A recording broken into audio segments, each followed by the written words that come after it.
Today on the Topping Show, Glenn Beck is deplatformed by Apple only to be partially restored after some pushback.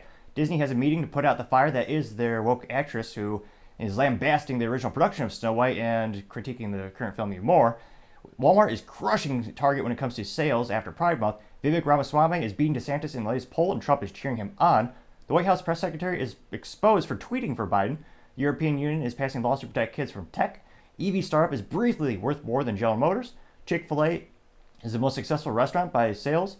Trader Joe's cancels their self-checkout, and the Ford CEO, he does admit that there's some limitations with their F-150 Lightening.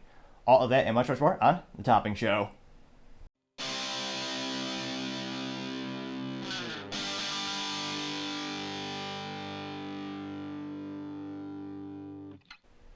Thank you everyone for taking the time to tune in today. Today's episode of Topping Show is sponsored by Topping Technologies.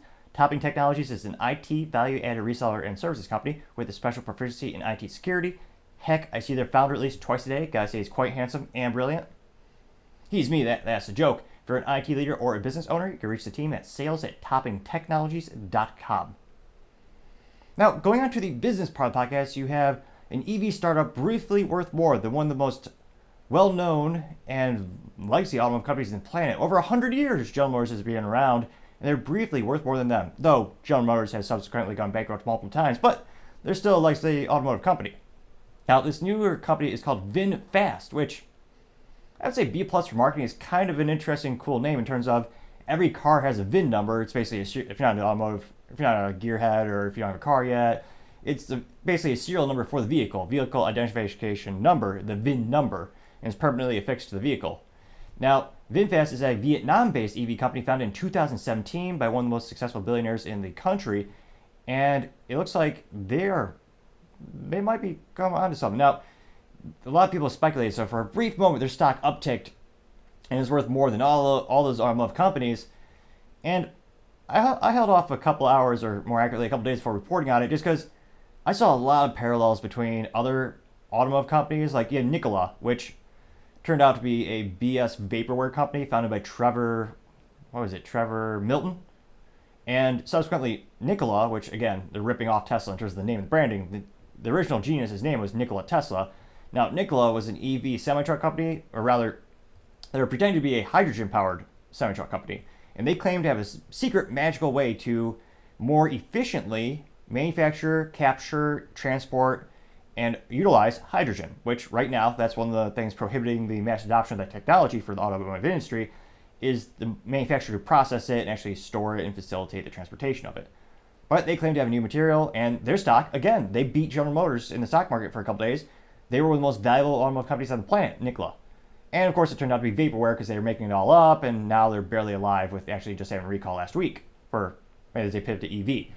So I waited a couple days, and with this new company, Vinfast, their stock subsequently crashed by 58.66%. That was last Friday. Actually closed around $15.32 per share. Which again, I mean, price per share, that's not, it's not zero, so they're not going out of business. But they're a very fast company in terms of they started in 2017 during the peak COVID year, or right before COVID, and they only just now got their vehicle out. And it's an EV SUV. A lot of the reviewers online are critiquing it, having a lot of issues with it, and I think that's one of the reasons they subsequently dropped in value. It's also incredibly competitive to get any automotive company off the ground these days. There's a lot of the traditional legacy companies are starting to pivot towards EV technologies because the consumers apparently want disposable vehicles. Well, I only partially kid. There are a lot of government mandates going into this as well, but it's interesting to see this startup, which again, for a day or two, seemed like it was going to be worth more than Tesla even maybe, but no, not really. It's one of those things where it comes to IPOs and companies with their stock fluctuations, you really want to look at the big picture.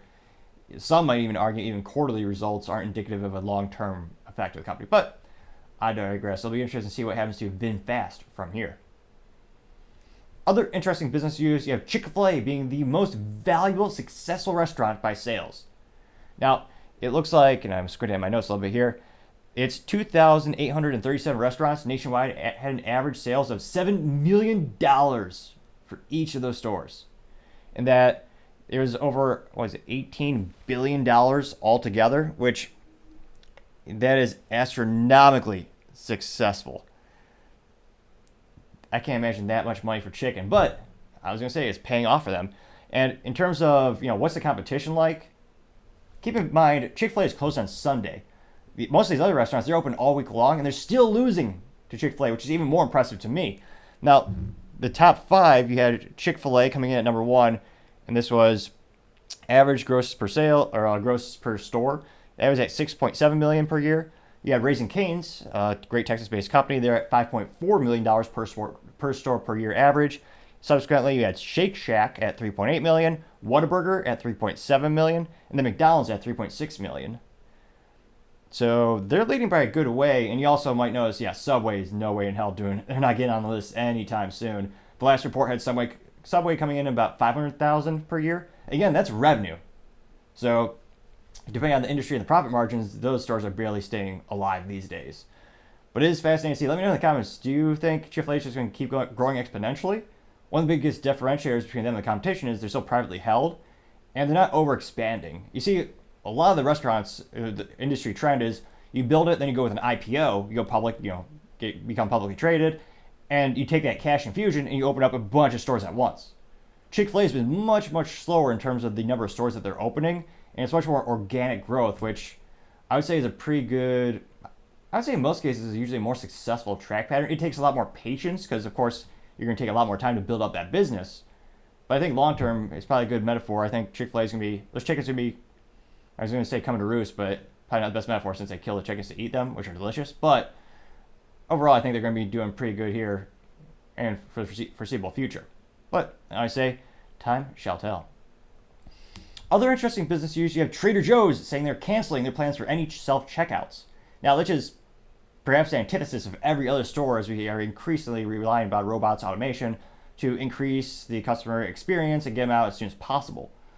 And it's also a great way to cut down costs as well. So there's a lot of benefits. And most grocery stores that I can think of do have either exclusively self-checkout or they have an option for self-checkout. Now, this actually comes from the company's CEO, John Bellstone, during a podcast. They were talking about industry trends and what he's going to do from here. And when talking about self-checkout, he said, quote, "We believe in people and we're not trying to get rid of our new crew members for efficiency's sake," unquote. And it's also probably a good industry trend to note. 85% when polled, we had a poll of 1,000 people in 2021, or 1,000 consumers, and it said 85% said self-checkout in the stores was generally faster, while 2 in 3 people, or 67%, said they've experienced a self-checkout fail. Well, that actually sounds pretty low. I mean, I think everyone's had it. I'm actually surprised it's not close to the 90% of people have had issues with self-checkout. I swear, when I do it, there's at least 1 or 2 barcodes that don't scan right, I would say on average, or there's something that doesn't weigh properly. It seems like there's always something, but at the end of the day, it's still faster and more efficient than dealing with someone else just because, well, I like to go pretty quick, so I am very tactical when I go to the store. I know where I'm going, what I'm buying. When I'm checking out, scan, go. I actually should probably end up timing myself, see if I can beat that, but just because I like to be efficient and get out there as soon as possible. So it'll be interesting to see. Trader Joe's is much more, I usually, my reference point when it comes to grocery shopping is more utilitarian, more something like Walmart. Now, Trader Joe's is much more, pinky high, hodgepodge, fancy folks. A lot of hybrids and Priuses in their parking lots, let's just say that much. So perhaps those people who have a little bit more income and time in their hands, maybe they just appreciate the human interaction.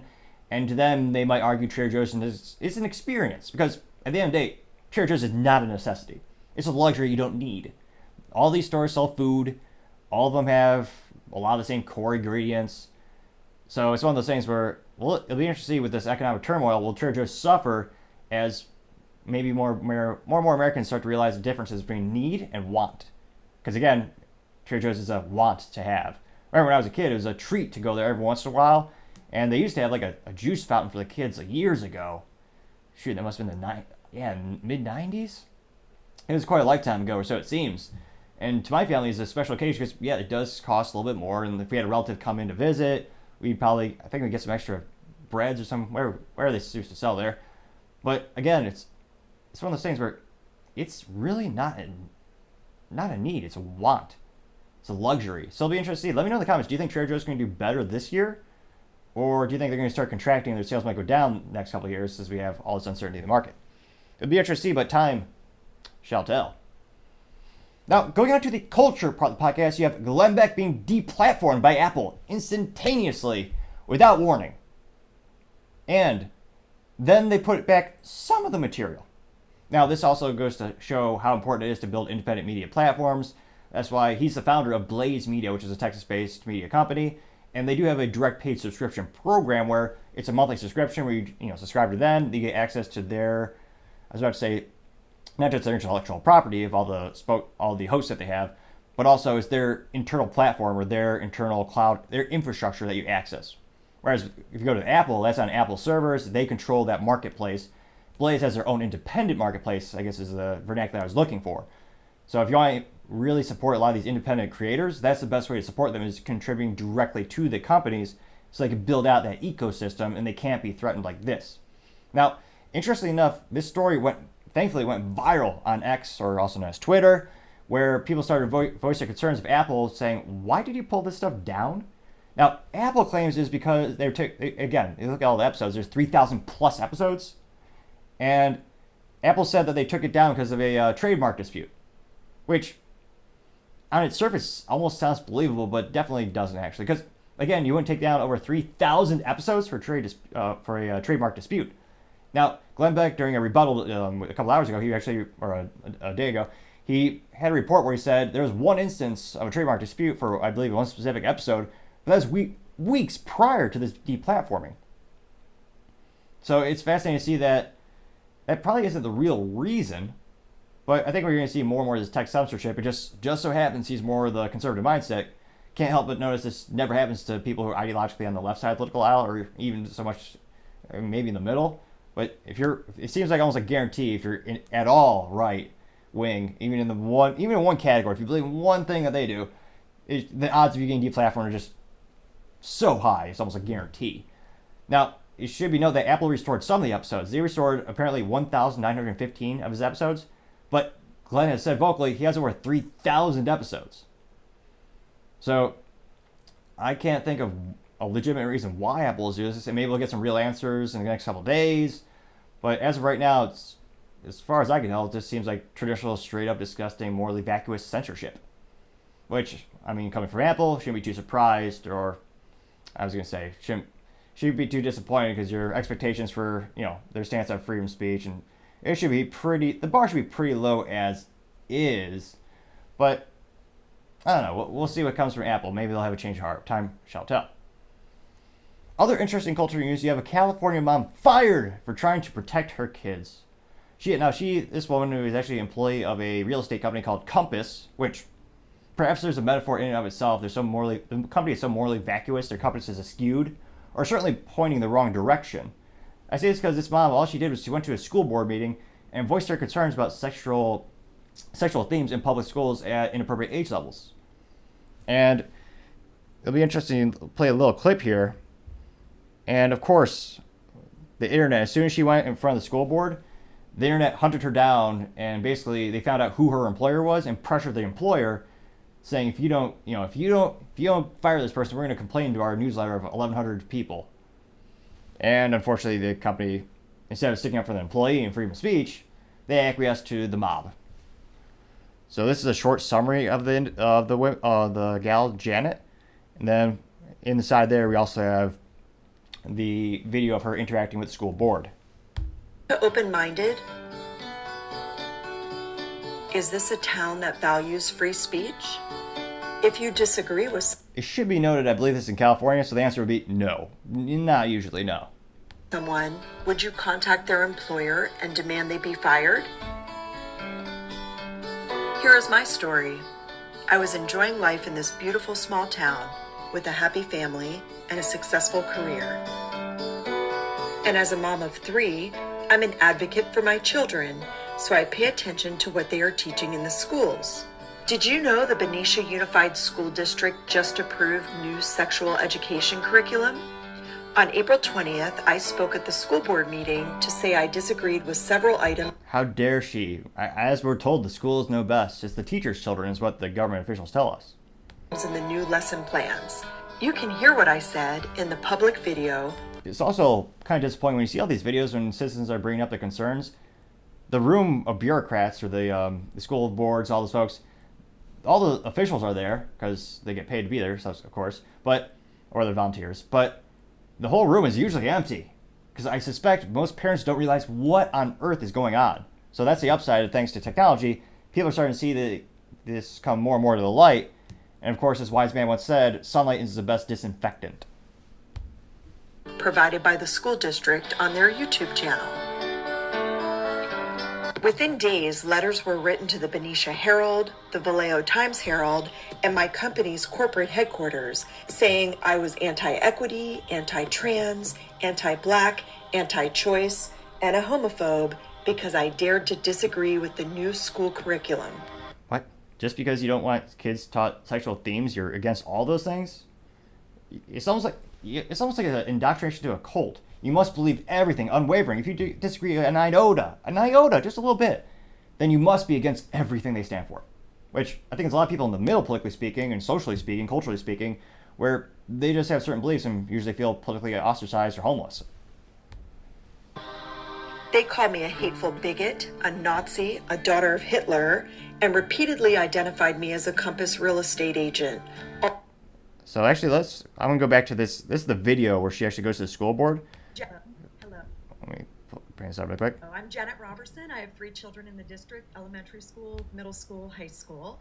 At the last meeting, my time to speak was cut short. Another disgusting thing you see, the rooms are usually empty. There's no reason to cut a parent's time short except to censor their ideals and their beliefs. And because the schools know, like most morally vacuous people, their ideals are so perverse, so disgusting, the only way their ideas can stand is by censoring the opposition. Our country used to be a place where everyone had the good belief that I might not agree with what you have to say, but I'll fight to the death for your right to say it. And I truly hope we get back to that point, hopefully sooner than later. And there was so much to say about the new sexual education curriculum. I realize the curriculum has already been approved. I also realize that Miss Rice, who I incorrectly was referring to as a doctor last month, explained that only 3 families out of 4,500 students in Benicia voiced concern about the curriculum. Our family has also been told that we can simply have our... Yes, but how many of those families really know what's in that curriculum? That's what I want to know as well. Children opt out of the sex ed classes if we have an issue with the classes. But I would like to say to you, who are entrusted to represent and make decisions for our children, and to the community that may be watching this video, that we have a big concern with what is now being taught to children as young as 10 in Benicia, such as children are being asked to identify their pronouns, and this is now part of the 10-year-old curriculum. What? This forces a gender discussion beyond the scope of the state requirements and complicates an already overburdened classroom environment. We are alarmed that gender identity is now being discussed in math classes. What? You see this subject creep more and more, and I mean that in more than one way, metaphorically speaking, but you saw this in Florida, what does this have to do with math? Why are you injecting these political and sexual themes into mathematics? Unless these teachers, many of them, not all, but they're almost obsessed, they're more activists than teachers. Takes time from core learning and does not benefit the students or our community. Teaching kids that there isn't any standard or truth and that you can believe anything you want to believe is not scientifically accurate or medically correct. For example, the notion that a girl can decide to be a boy or a boy can decide to be a girl is not true and should not be taught. The new curriculum teaches that individuals can decide if they're male or female, regardless of anatomy, does not explain that a boy cannot menstruate and a girl cannot impregnate someone.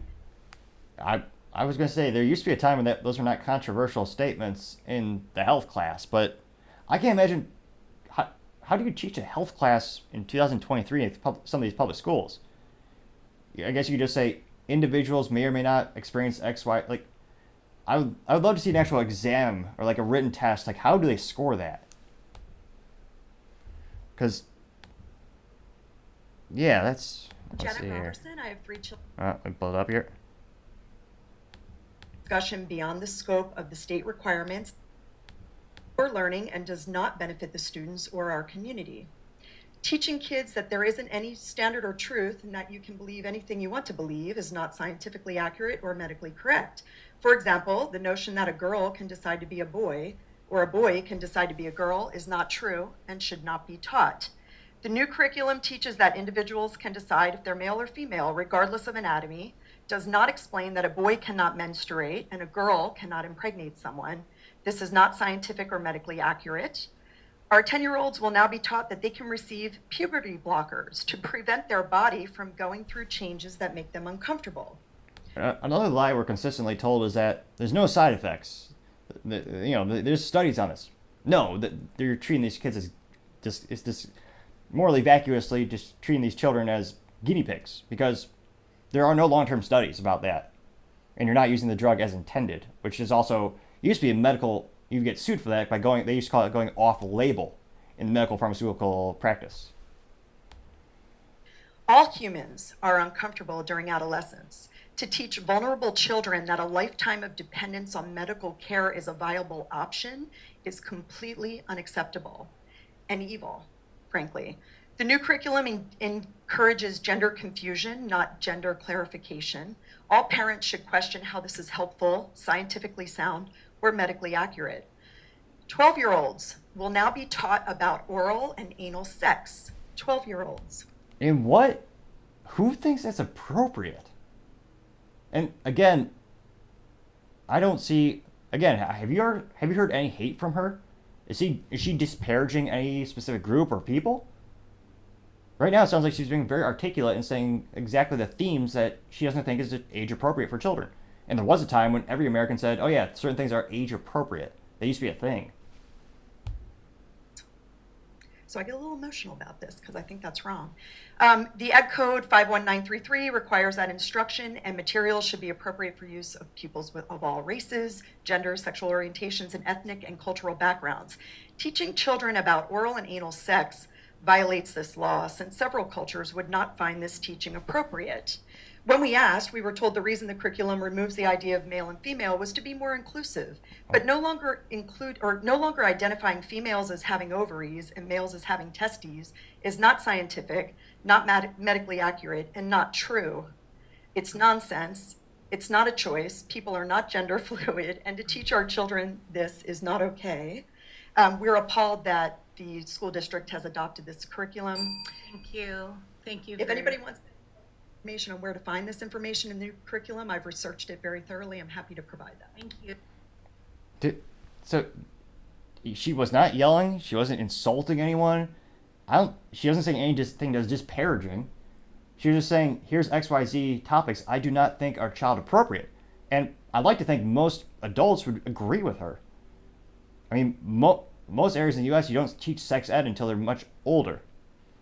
Yet, in addition to these other things, which is another thing that should be publicly debated, is what do we consider child appropriate, and give us the actual materials. Don't obfuscate the truth and hide the truth and censor the truth.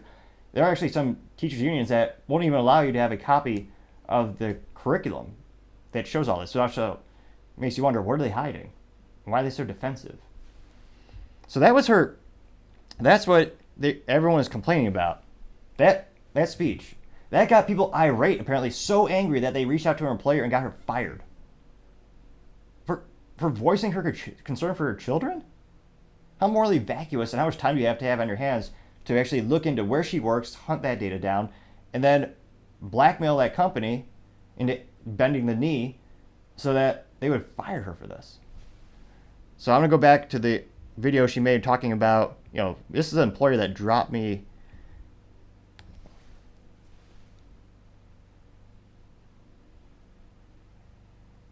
An employer it looks like it was quite a large successful company, so they could have stuck to their guns. There's no reason that they had to actually fire her. I'm going to say, truth be told, is this the one time I'm going to have trouble with X, formerly known as Twitter? Oh no, it's just... Cave to the bully's demands. My internet, my bad.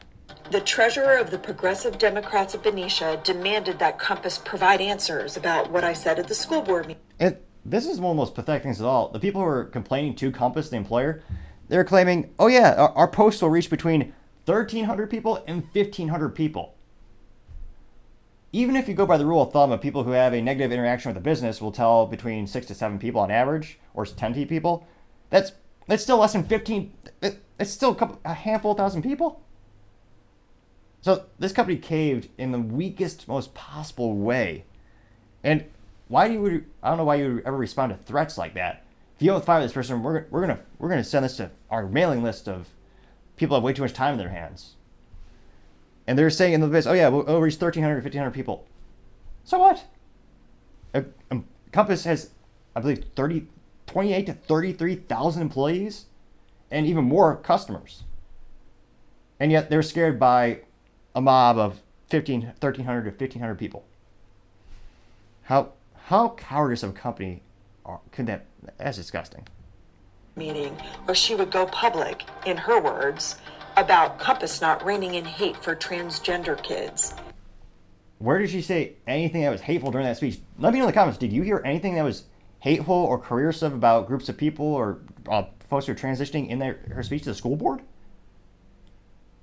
If anything, that was one of the most respectful speeches, a fair amount of decorum. She just articulated her points. She didn't yell, she didn't swear, she didn't disparage any groups, as far as I can tell. She even gave a deadline for her demands, and sure enough... Like a hostage. You need to fire this employee by this date, this date, or we're going to cancel you. Like clockwork, Compass informed me that I could no longer be associated with them by her deadline date. So my entire business, everything Cowards. I had invested was gone, just like that. By strangers who have never met me, and newspapers who never even contacted me before printing hateful lies, none of which are true. The people who wrote to the newspapers and to Compass intentionally interfered with my business. What they did is illegal. But because of anti-SLAPP laws in California, I cannot protect myself or go after them for destroying my career, even though what they did is against the law. Ah, good old California. Great for business. Oh, wait, no, it's not great for business. Great for people. Oh, wait, it's good weather, though, usually, except for the poop on the ground in San Francisco. But aside from that. How can it be that in America, a mom who speaks at a school board meeting can be targeted and canceled, losing her livelihood? What does that say about our community? Now, again, she's in California. I would implore her to move towards somewhere like Florida or Texas, where they have much more of an understanding for their teachers, or more importantly, the parents. Now, obviously, not the whole states and not every school district is perfect. Of course, there's going to be some outliers, but I can't imagine that happening in those other areas. I would hope not. I pray not. Do you believe in diversity and inclusion? Are you truly open to diversity of opinion and inclusion of all beliefs? That's one of the most disgusting things is hypocrisy. So many of these people say, oh yeah, we want diversity, except for diversity of opinion or diversity of thought. Just look at any pun or any advertisement. Catholics, Christians, they're always the butt end of the joke. They're always excluded from the conversation. So that's why I find it morally vacuous when people say, oh yeah, they want diversity, but they don't want to hear about your opinion or your experiences or your group. Why not treat everyone equal like our country was founded on? Hopefully we'll get back to that sometime soon. Beliefs? Or do you think people who disagree with you should be silenced? To the progressive Democrats of Benicia, whose website states their core principles are inclusion and tolerance. Ah, the irony. They're not tolerant of her or trying to protect her kids. They found that intolerable. I challenge you to truly be inclusive and tolerant. Do you believe Benicia is a better place if everyone who disagrees with you is financially ruined and canceled? You've called me the most hateful things imaginable. What? Have these...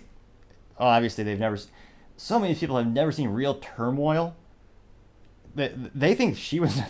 They actually think she was hateful, evil, and a threat. Go to Cuba. Go to Venezuela.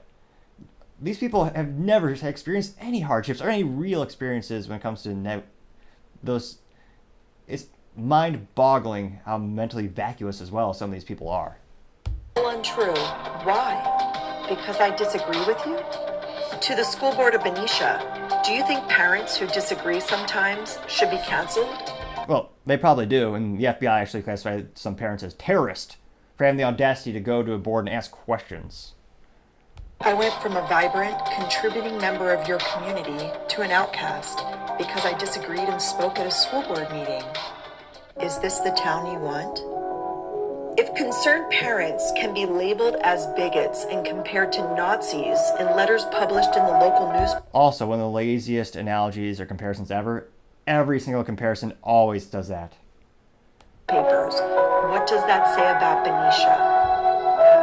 Learn more at canceledinbenicia.com. Oh, it tells me everything I need to know about that city. I've never visited there.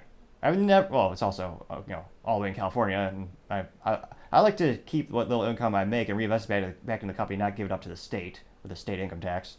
But yeah, I hope she and her family goes somewhere that's actually truly tolerant of actually having tolerance of ideals and philosophies, and somewhere that actually wants to protect the kids. Now, thankfully, this got a lot of support thanks to Elon and X.com or Twitter.com for now. I'm surprised they haven't changed the URL yet. They probably will soon. But yeah, we had an issue, or we had the Compass company. They actually did speak briefly on the TikTok, or not the TikTok, on the Twitter, and they said this person was not an employee of Compass. She's an independent contractor who worked on an agent team, and the decision to disassociate her license was made at the request of her team's owner in April 2023. Now, that was immediately ratioed beyond all belief. So that comment by Compass, again, that was a response to this video, that one had 73,000 views, but only had 119 people like it, which, considering they're a business with 20 to 30, I think it was 28 to 33,000 employees. That means not even your employees are following the company or liking what the company said, which should be pretty indicative in and of itself. Now, the response to that, to the Compass statement, was from Libs of TikTok. And she said, the timing of the team owner's request must be totally coincidental.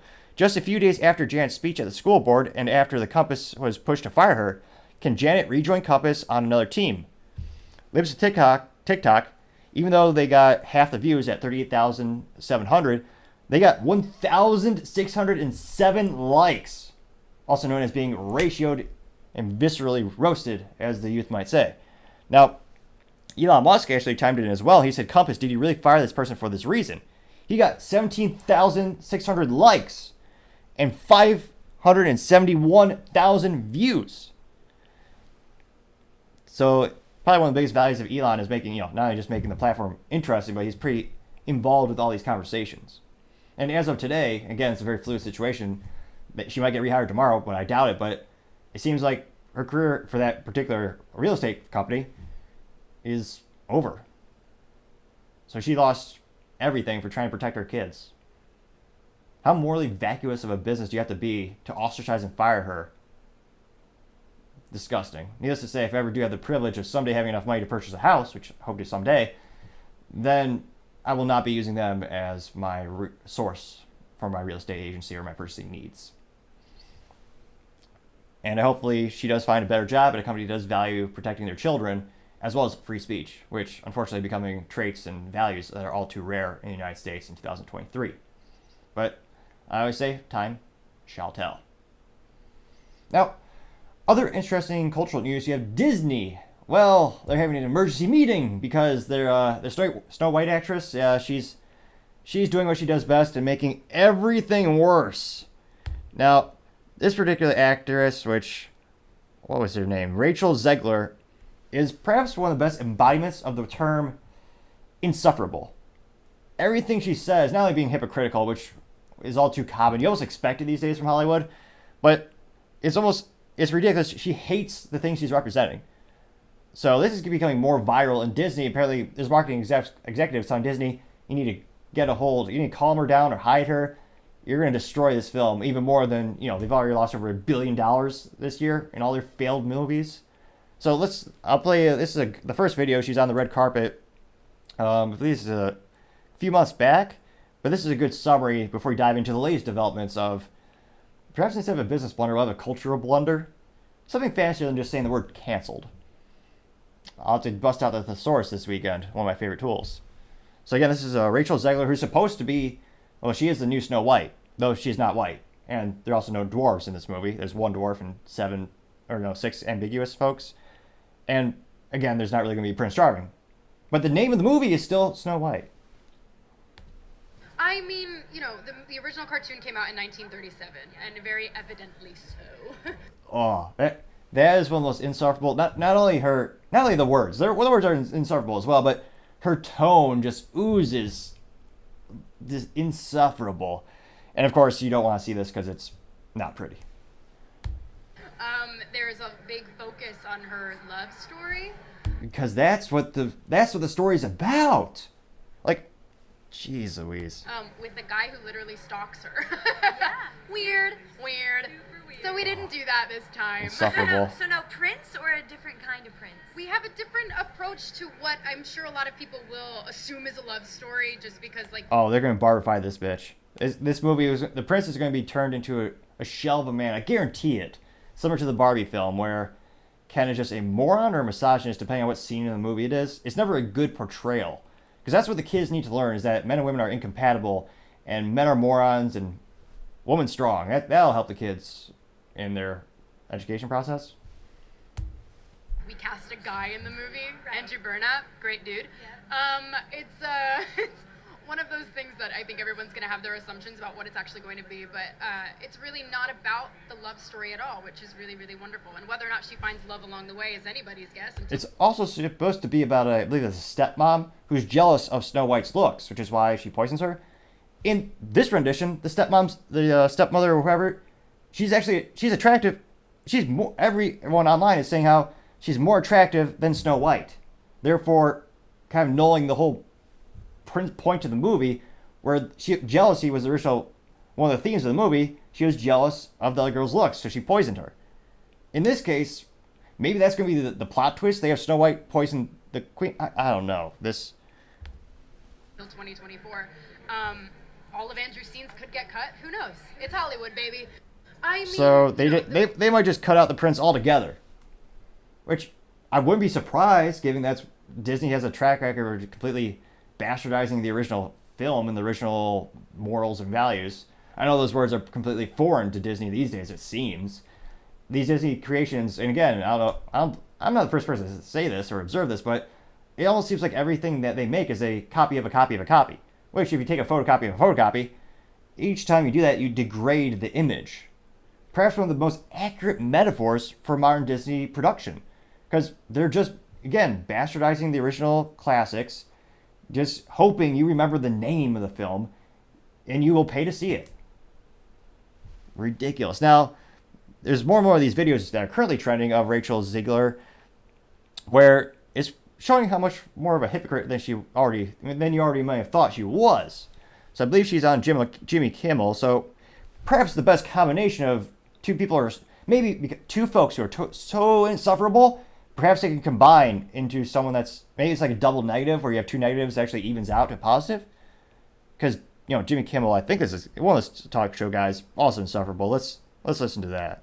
I get stopped for photos every time I'm online for the Snow White ride, and it is I have to pretend. It's called inline, not online. If you're in line for a ride, and I know grammar these days is almost frowned upon, but if you can't even mention the proper vernacular where you are in the line for a ride, or maybe that's just above your intellect. I don't know.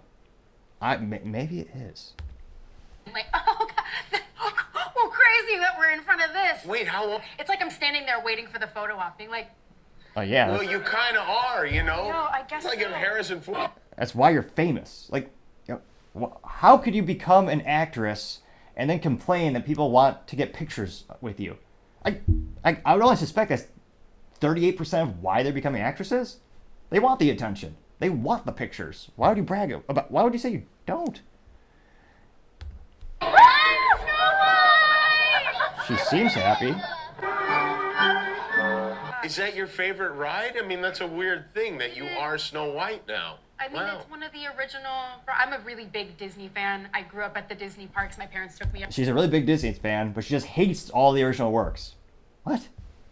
every summer. Oh, you did? Yeah, so Okay. it's like, it's part of my upbringing. It's my favorite thing, so it's just one of those things Yeah, that comes with don't. the Well, territory. then if you love it, don't let them scare you. I was scared of the original cartoon. I think I What? watched it once and then I never picked it up again. Like, I'm being so serious. I watched it once and then I went on This is another interview on the TikTok that's going viral. the ride in Disney World, which was called Snow White's Scary Adventures. doesn't sound like something a little kid would like. Was terrified of it. Never revisited Snow White again. What? So I watched it for the first time in probably 16, 17 years when I was doing this film. I'm a narcissist. At least there's a little truth in that last excerpt from the Jimmy Kimmel interview. But as if that's not insufferable enough, now she's complaining about being famous. So this is, again, something that is, this is thanks to PDXFATO on the Twitter, also known as John Ford. And this is where, now she's saying she hates the character. And this got 11.7 million impressions on Twitter and 9,906 likes. Now that, granted, these, these numbers change throughout time, but that's as of right now. Video is going to get taken out of context, and I know that at this point I can't really stop people from doing that because that's what my whole existence on the internet is just me being taken out of context and stuff, which is fine. That's what I signed up for, isn't it? But I never want it to come off as me being ungrateful for the opportunities I have when I say that this has been the biggest adjustment of my life, like understanding the way my life operates now, being who I am, and the things that I've been so fortunate to make. It comes with so much ground that I never thought I would be able to cover, and that people think I'm doing poorly, and other people think I'm doing gracefully, and I don't think I'm doing it at all. Doing what? Being insufferable? She's definitely doing that. She's not stopping. So, when I tell you... Is she crying? ...that it's hard... What's hard? I just mean to be inside my brain. She has a brain? Fact check that, Snopes. Let me know in the comment section what they say. Let me actually... Does she have a brain? Let me Google that, or Brave that, because that's a better browser. Does Rachel Zegler have a brain? Brain. Why can't I spell?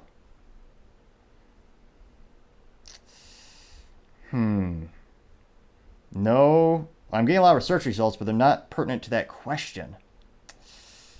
I would have thought by now Snopes would have that right off the bat.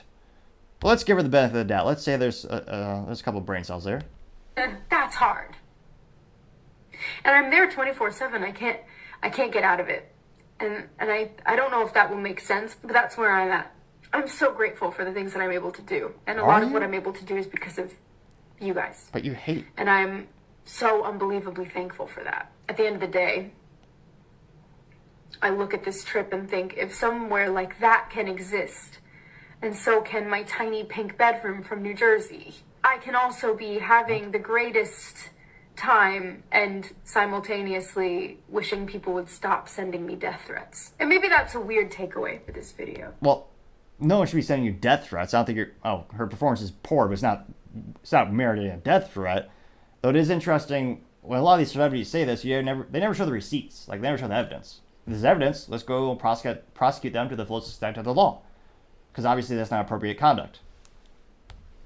This is a life. This is real. It's filled with a lot of beautiful moments and beautiful people. I have a loving family, an incredible boyfriend that I love so much. God. Beautiful friends and family. I feel bad for that guy. I can't imagine dealing with that drama. And, oh, it's so insufferable. I wonder if he's just dying inside or depressed. I don't know. People that I miss. It's a privilege to miss people the way that I do. But it's hard. And it's lonely. It's very lonely. I just know that if that loneliness can exist, so can other things. And I will be okay. Maybe that's a weird takeaway. Regardless, this is not supposed to be anything other than... What? Yeah, and all the comments are hilariously, viscerally... Yeah. And like a lot of the comments are saying, like, this is John Ford. He's saying, I dislike her because she spews feminist ideology at young girls. A lot of them are saying actress is trying to capitalize, inauthentic, she's being manipulative, they know what they're doing. I've yet to see anyone in the comment section have a positive response. Oh yeah, here's a good one. Oh God, another Meghan Markle. That's a pretty good one. That got 762 likes and 22,000 views. So you have all these videos coming out where she's saying She hates Snow White. The original content was crap. We're going to make it without the prince, basically, and without any morals or values. Now, Disney, I was about to say they're not dumb. They're not smart, but I think they realize this isn't going to help with the box office sales if they get any box office sales at all. Now, Barbie, you can say what you want in terms of being mentally vacuous and just being extremely one-sided sexist against men, which is modern society deems okay. But Barbie, the marketing team was brilliant in terms of they didn't tell you the substance of the movie. In all the advertising campaigns when it comes to Barbie, none of it was shown. They showed you the highlight reel where all they showed was, hey, here's Barbie, movie about doll, laugh out loud. And a lot of people, and I'd say mentally vacuous mothers, took their children to go see that PG-13 rated film, which, again, was morally vacuous, mentally vacuous, had masturbation jokes. Nothing appropriate for young children, but more odd parents took their children there anyway. Which is reason 9,995 to not let your kids see any content before you preview it. It's one of those things where I used to think my parents were not cool as a kid because they would reference some websites, particularly Christian websites, where they would reveal films and they would tell you, here's the things we think are controversial, here's the reasons we think this may or may not be child appropriate, here's why it's rated PG-13, here's why it's rated PG. Now, I thank God they did that because there are such things as things that are and are not child appropriate. So I think Disney, they're having these emergency meetings and marketing companies are warning them, hey, if you don't shut her up or get her to change her attitude, you're going to lose money on this film. Now, granted, they lose money on every film recently, so it won't be a surprise if they do again. But again, if this film wants to have a chance of breaking even, they need to silence her because she's insulting the original film. She's changing the story, which, again, depending on what interview you watch, sometimes she's actually proud saying she's a part of the writing process.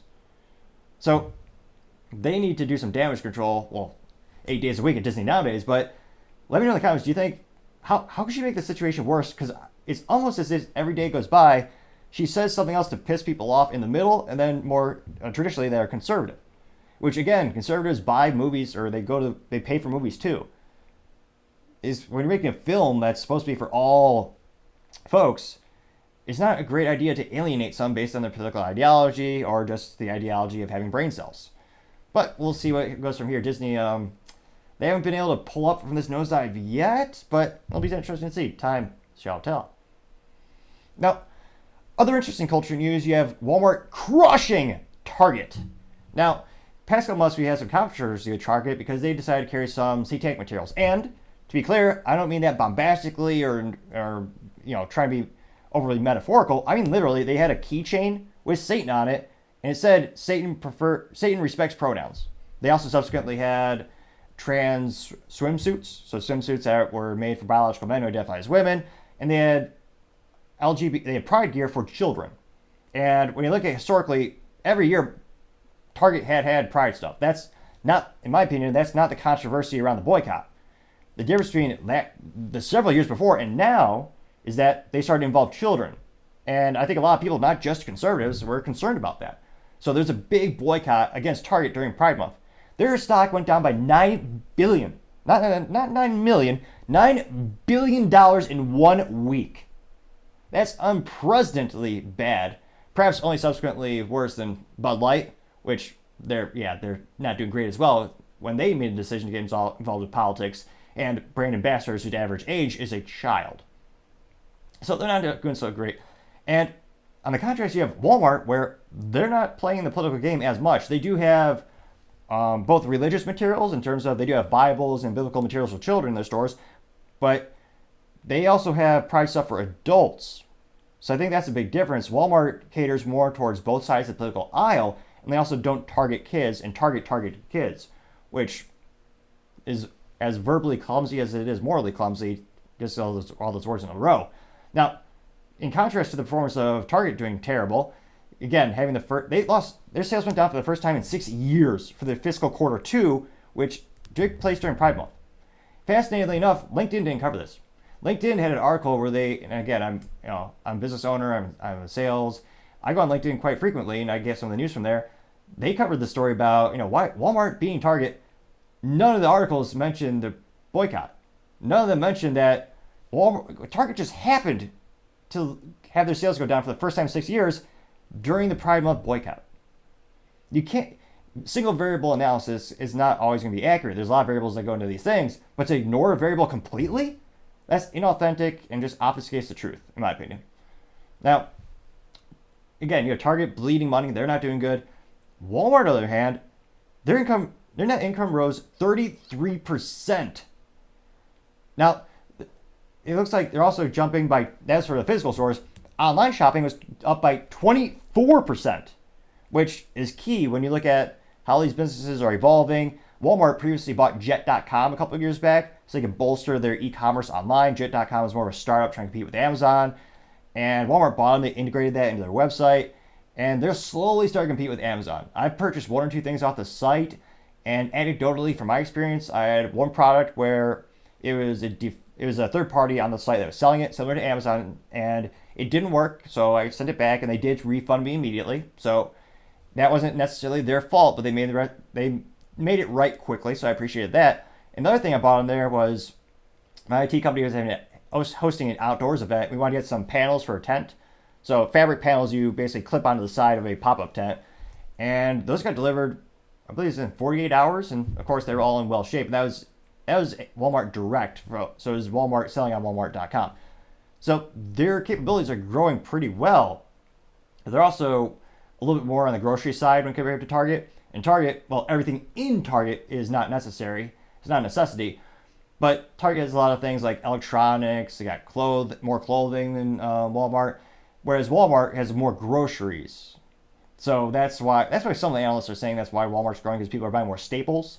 And also, I mean, a bag of carrots from Target and a bag of carrots at Walmart, I mean, why not just get the one at Walmart? They're both organic carrots if you have the budget for the organic stuff. It's just a different plastic bag. So I would argue the better ROI is to go to Walmart. Now, it looks like the store visits, you got the online traffic, they're both going up. And Walmart's CFO, they did say that they saw a modest improvement in the sales of discretionary items as well. So those discretionary items being the things that are more tangible, that aren't disposable. So not like food or toothpaste, more things like electronics. So interestingly enough, Target's losing money on both those categories in terms of, discretionary versus non-discretionary. Walmart's actually having a little bit of an increase in the item that Target is struggling the most in. Perhaps because TVs and those things are also cheaper at Walmart, I would guess on average.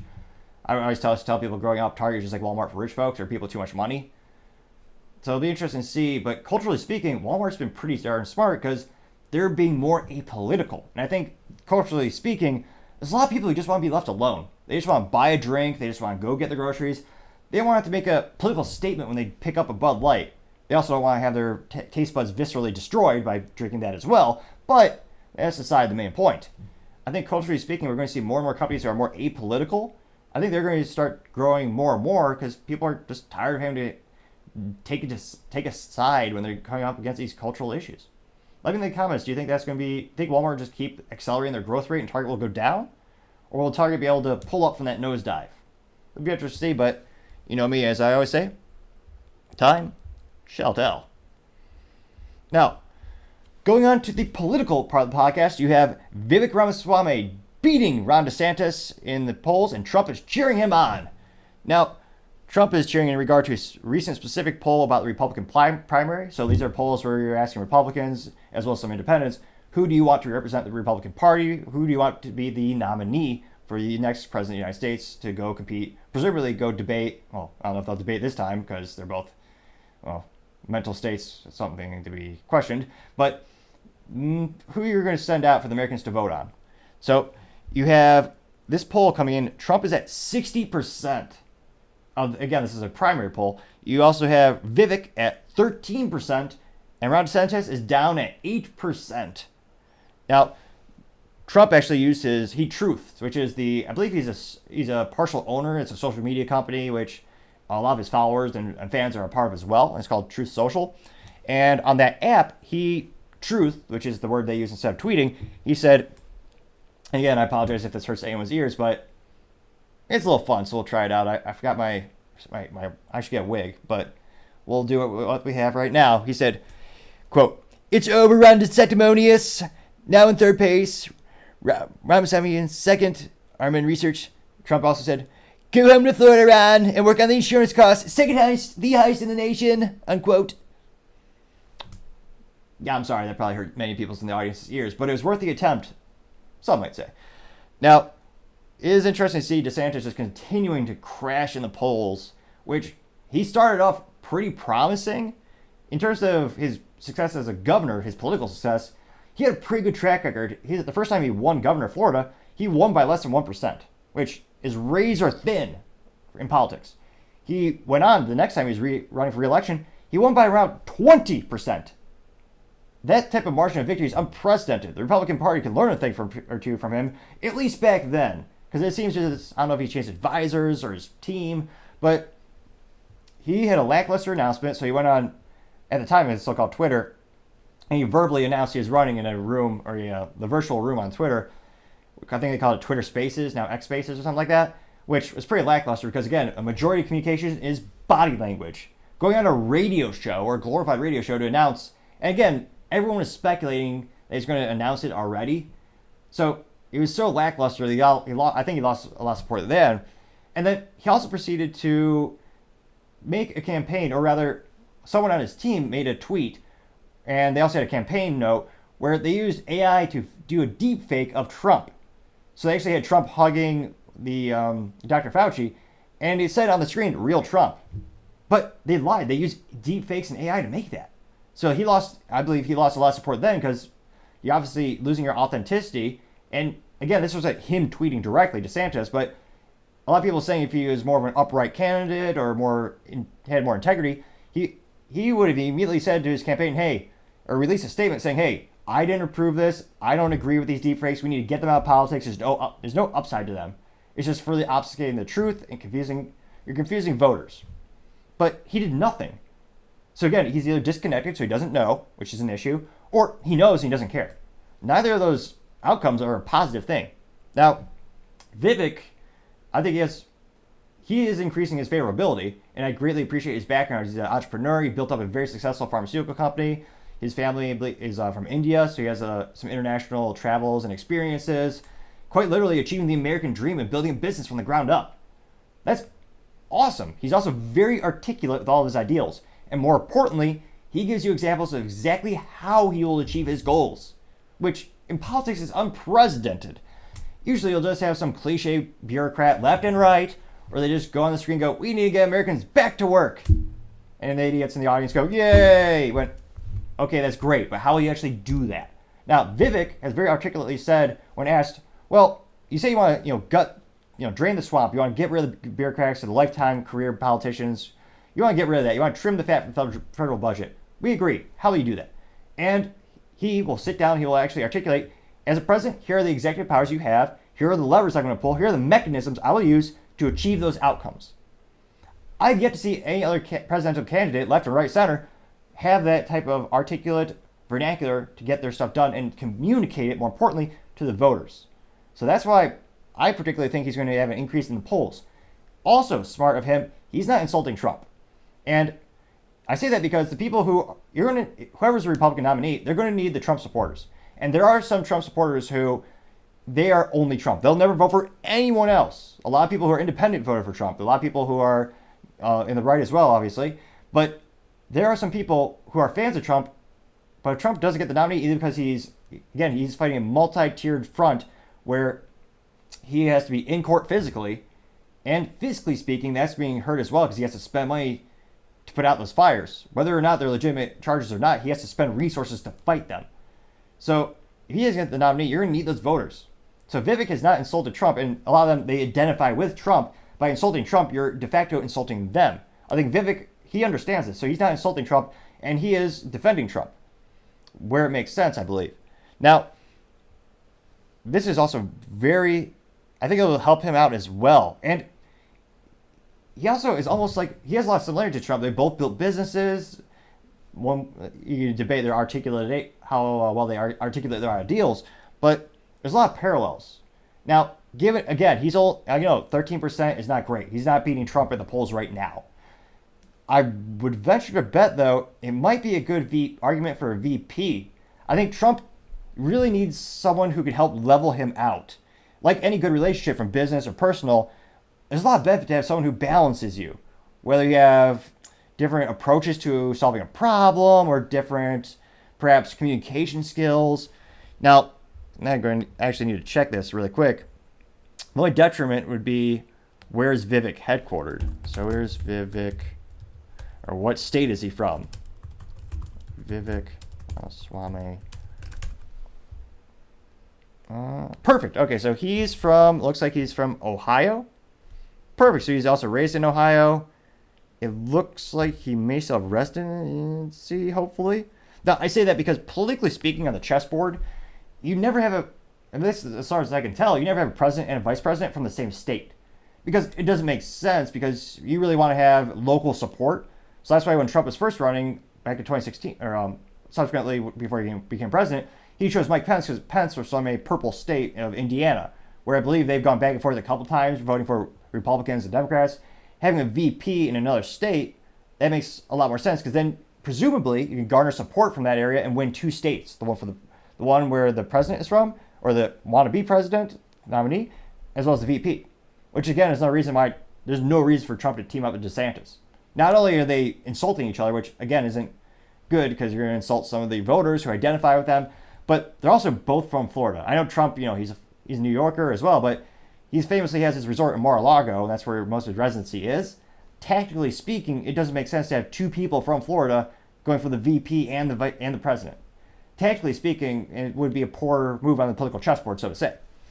So it's interesting that Trump is praising Vivek. I think Vivek is doing a brilliant job, and I think he'd be a great contender for a VP. Politically speaking, I think that'd be a great way for Trump to have someone who's very articulate with the public, who is very, he can smooth the edges around a tough message, perhaps. I think that might be beneficial to Trump, politically speaking. It'll be interesting to see what decisions they make, but as I always say, time shall tell. Other political news, you have Karine Jean-Pierre exposed for tweeting for Biden, which is one of those things where I think a lot of people, I don't think anyone really believes Biden is tweeting on his own at this point with his capacities. I think Karine Jean-Pierre, who's the White House press secretary, which is not an easy job. You, left or right, whoever has that job, your whole job is to basically smooth around the messages and unfortunately sometimes lie to the public around what the president's ideals and what they're actually doing. And she's been lambasted and roasted because she doesn't answer any questions. It's a very political job. And she's famously for saying, her and then the predecessor, we'll circle back to that. But there's only 1 or 2 people that actually ask her hard questions. So overall, I'd say she has a pretty damn easy job. Now, it looks like she was tweeting, and she tweeted from her personal account, I am investing in America means investing in all of America. When I ran for president, I made a promise that I'd leave no part of the country behind, unquote. You might realize she didn't run for president. No, of course not. She was supposed to be impersonating President Biden. But of course she was. Now, of course, to prove this guilt, she deleted that tweet. Now, interesting thing about the internet is it's always permanent. There's always someone or some machine recording everything that's done on there. They can back it up. So I don't think anyone's surprised by this. Will this hurt Biden's poll numbers? I doubt it. The people who love, very similar to Trump, the people who love him. The people who don't like him, don't like him. It'll be interesting to see with the upcoming election, does he lose any support? I'm fascinated when I actually join Facebook groups. I look at groups where people who love him and hate him, and I'll go to these groups, and the people who love him, they'll applaud him. They'll actually mention why they like him. They'll mention the economy, which personally, I don't see this economy being great, but that's just my 3 cents and logic. But it's fascinating to see. I implore people, join those Facebook groups and join those groups, see what they're thinking. What ideals are they pointing out? And I think you'll gain a more rounded opinion. And it also helps to know, what are the other people thinking around here?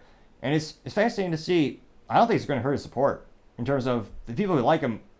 I think they know he's not doing a lot of communication on his own. So oddly enough, any other president, this would be a huge controversy. But nowadays, in terms of the political polarization, it almost seems to be the people who love their politicians love them. And there's very few things you can do to actually dissuade them or change their opinion, both left and right. Probably concerning. I don't think, no matter who's in the office, I don't think you should blindly worship him.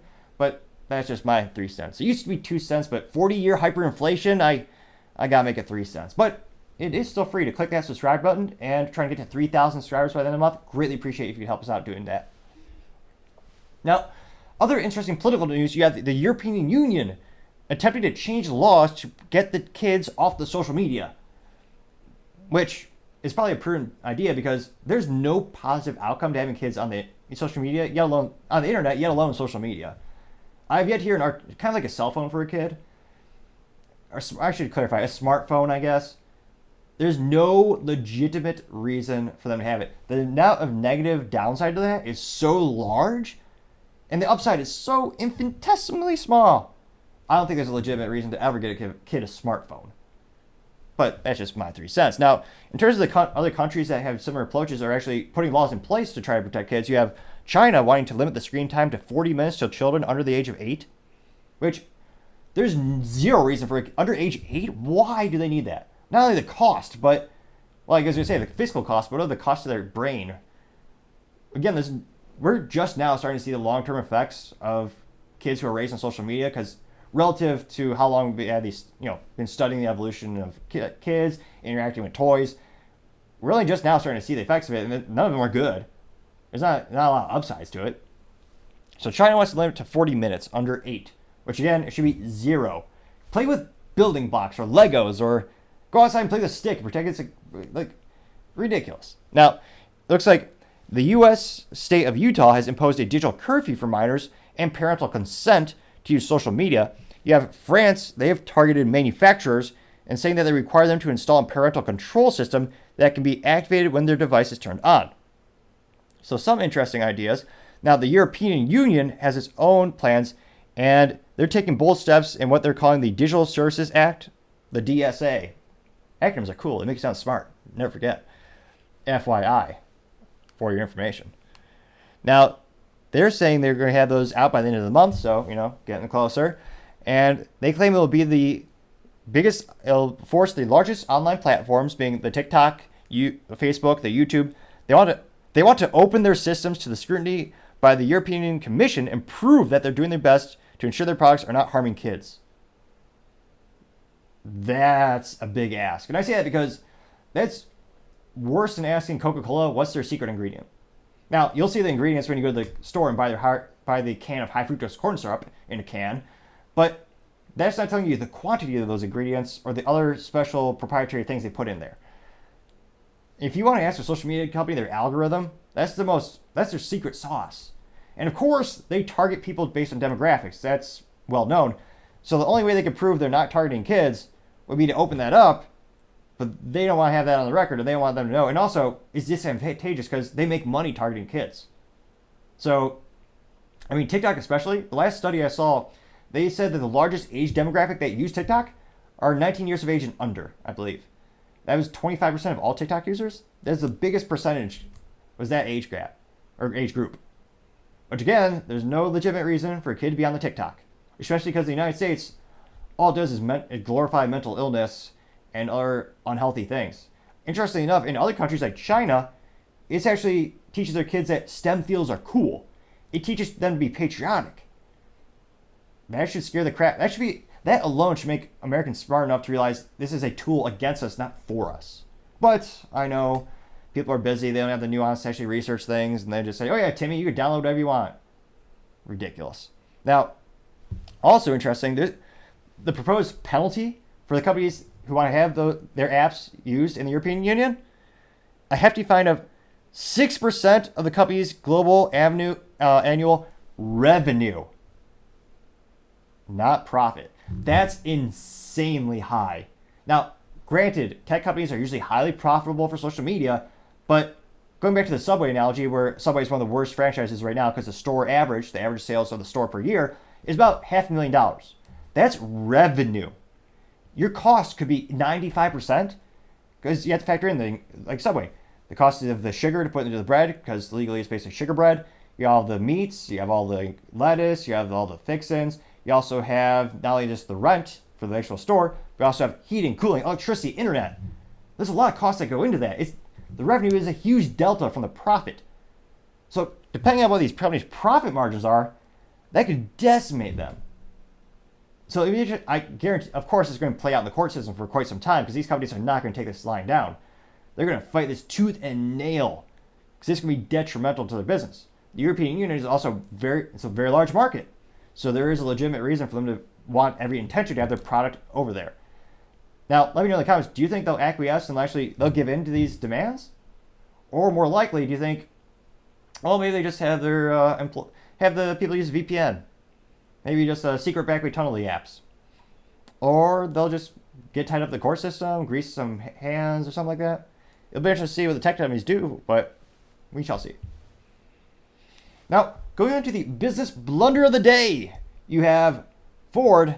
Yeah, the CEO, he admits he has a little reality check with the F-150 Lightning. Now, this is in regard to a couple gentlemen who actually wanted to do a road trip with an EV, which is the dumbest thing you could do because, again, with the current technology we have right now for a road trip, EVs are the dumbest thing you could do because they take forever to recharge, relatively speaking.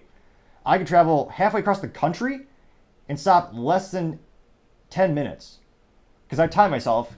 I'm also a bit of a gearhead, but I can go to a gas station, put the gas pump in the car, go inside, go to the bathroom, come out. The tank will be filled up in less than 3 minutes. Now, for reference, I have a little Honda Civic Si, so the tank isn't that big. I believe it's about 12.8 gallons or something like that. But I only have to stop twice to travel about 800 miles. And that stop time is less than 10 minutes total. With an EV, with the current technology we have today, even with the supercharger, it's not as fast. Also, he's in a truck, which they're not, this shouldn't be a newsflash, but they're not very aerodynamic or fuel efficient, or in this case, EV efficient. Now, this is a tweet from the CEO, in which he said, again, Jim Farley, again, he said, quote, "No surprise, charging can be a challenge, but still learning a lot, seeing firsthand the issues our customers face. This is why we are working with Tesla to provide Ford drivers with access to 12,000 superchargers, and our EV certified dealers are installing fast chargers at the dealerships. Will help us improve the EV experience for our customers," unquote. Now, for the record, I believe there's actually 17,000 EV chargers for the Tesla charger stations. So it's actually better than what he was saying. But it's one of those issues where for road trips, unless you have the new technology, which I guess you have Toyota as well as there's a Chinese battery manufacturer who do claim they have the breakthrough technology that allow you to recharge in mere minutes, not, half hour, an hour, to 2 hours, 5 hours, whatever. So that, again, the tech could be mass adoption right around the corner. As far as I have to have a caveat with this because technology does move pretty quick. But again, right now, that's kind of the bottleneck of the technology. And it's even more pitiful when you try to tow things with a truck. Again, the range goes down to basically a pitiful amount, which, again, they'll have to fix somehow. It'll be interesting to see what's it actually, again, I know not everyone tows with a truck, but it'll be interesting to see how much of a success the F-150 Lightning is, as well as the upcoming Cybertruck, which is finally starting to actually sell after years of development and hype. But let me know in the comments, would you ever buy an EV truck? I guess there's also a caveat, would you ever use an EV truck for towing or a road trip? Let me know in the comments. I'd love what you have to say. Well, as I always say, time shall tell. Thank you, everyone, for taking the time to tune in today. Trying to get, again, to 3,000 subscribers by the end of August, so you can click that button. I greatly appreciate it. Also, don't forget to take the time to like and comment. Those things also really help with the algorithm to get the video shared. I also appreciate your feedback. It helps make the channel better and better. Helps improve the technologies, whether I'm putting the prompters on my monitors in front so I can keep eye contact a little bit better, or it's whether me being a little bit more bombastic with my hand gestures and my voice, and even working to try to slow down my voice, which, again, is something I'm always trying to work on more and more. All the feedback is greatly appreciated. Also, don't forget to tell your family, tell your friends, tell your coworkers, heck, tell your enemies, tell anyone and everyone. Just stay safe and fight the good fight.